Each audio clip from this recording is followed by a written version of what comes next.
Fellow neighbors that make up North Meadow Village, we all know we are living in very weird and difficult times. Well, unless you are playing a board game and you got sucked into a jungle, and you are released 26 years later. But that rarely ever happens. Amidst this pandemic, we have all had to quarantine, wear masks, and socially distance. Just yesterday I was playing soccer with my brother in the street. My brother, with his great aim, sent the ball flying into the backyard. I ran after it to get it. We know we live in a trailer park, so we don't have any fences. Our backyard is the maintenance guy's front yard. When I was running after the ball, I felt something squishy under my shoe. We recently had neighbors move into the house next door, who have a dog that looks more like a big rat. I realized I had just stepped in dog poop. I wiped my shoe off in the grass and kept playing soccer with my brother in the street. When we came back in, after the mosquitoes had the biggest feast in their lives, I found myself thinking about my stinky new neighbors and their problem. I realized that we have become so anxious about ourselves during these times of uncertainty that we forget about others. That is why I have called you here today, so that together we may stomp on the causes, wipe off the effects, and clean up with some solutions to this issue. The stinky truth is, it isn't just my neighbors who are the only ones thinking about themselves.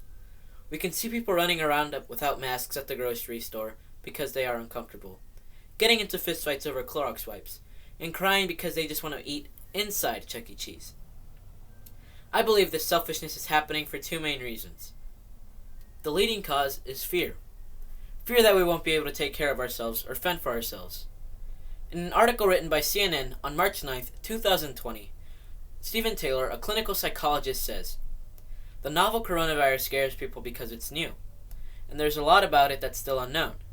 When people hear conflicting messages about the dangers it poses and how seriously they should prepare for it, they tend to resort to the extreme."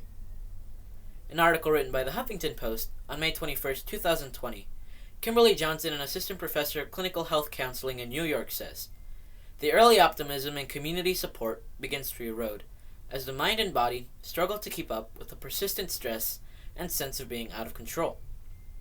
We can see that anxiety can often be a segue into fear, and that fear can cause us to act irrationally and in ways we otherwise might not have acted." The second cause is confusion over whether putting yourself first is selfish or smart. India Times wrote an article on May 19th, 2020. It points out that we are stressed, resources are scarce, and that on some level, people are acting selfish just to survive. If one of our neighbors were to run out of animal crackers and they went to the store to get some, and the person next to them gets the last bag, our neighbor would probably view them as selfish. But the truth is, we don't know the situation of the people around us. All of a sudden we go into a Gollum mode, where we want what we want, and if we get it, we don't want anybody to come near us. I wouldn't be surprised if one of these days I go to Walmart and someone says, "My precious," when they find a box of tissue paper. The first effect I have found is that if we don't identify with the people around us, we are less likely to be careful.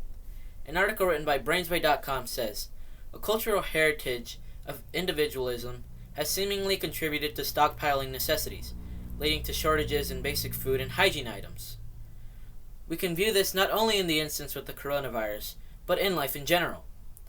If we look like the Pillsbury Doughboy, or you're as slender as Jack Skellington, or you're black, white, or even green, if you have the cheap Dollar Tree earbuds that always break and only one side works, or you have the expensive AirBuds, we will always be judged by someone. In my long life, I have found something to be a constant. Well, besides change. Take that, Heraclitus. Not everyone likes you, and that's okay. The only person who needs to accept you is you. But you have a duty. To be considerate of all people, not just yourself. The second effect I have found is called the fear contagion effect. Previously cited Stephen Taylor says, "And when you see someone in the store panic buying, that can cause a fear contagion effect. Essentially, we as human beings are social creatures, and we look to each other for what is safe and what is dangerous. When we see people acting out in fear, it causes others to do the same. I remember when I went to Target and I saw mothers buying boxes and boxes of diapers, building the Eiffel Tower of diapers, I kind of panicked. I told my mom we had to get some diapers for my little sister, but she said we also had to leave some for the other people.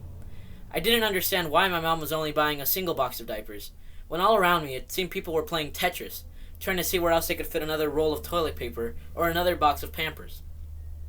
Now I see that my mom was being courteous. The first solution I have found is to be empathetic. Not sympathetic, empathetic. According to the Merriam-Webster Dictionary, empathy is the act of being aware, being sensitive to, and acknowledging the feelings, thoughts, and experiences of another. In the previous example, we can see someone who is empathetic leaves diapers for the other people, whereas someone who is sympathetic says, "It's too bad these people won't be able to get diapers for their kids," and then buy 7 boxes. And they don't even have children! We need to learn to view the world through the lenses of others. We have to put on our empathy glasses on and start caring about others. The second solution is to follow the directions of public health officials. On October 5th, 2020, in a Miami, Florida town hall, President-elect Joe Biden said, "I view wearing this mask not so much protecting me, but as a patriotic responsibility. All the tough guys say, 'I'm not wearing a mask, I'm not afraid.' Well, be afraid for your husband, your wife, your daughter, your son, your neighbor, or your coworker. That's who you're protecting having this mask on, and it should be viewed as a patriotic responsibility to protect those around you." And while this isn't a speech about politics, I know we all want to promote the safety and well-being within our communities. Wearing a mask is not a question about protecting yourself. It is a question about protecting others. It's like double dipping in the hummus. You just don't do it because it's the right thing to do. Thank you for listening to me today, North Meadow Village. I know you guys have a lot in your hands. You guys have to follow up on the situation about the possum infestation, as well as the people who put the trash cans out on the wrong day. And obviously talking to my new neighbors about their crappy problem. I know there is a lot of work to do, but if we can work together, it will be a beautiful day in the neighborhood.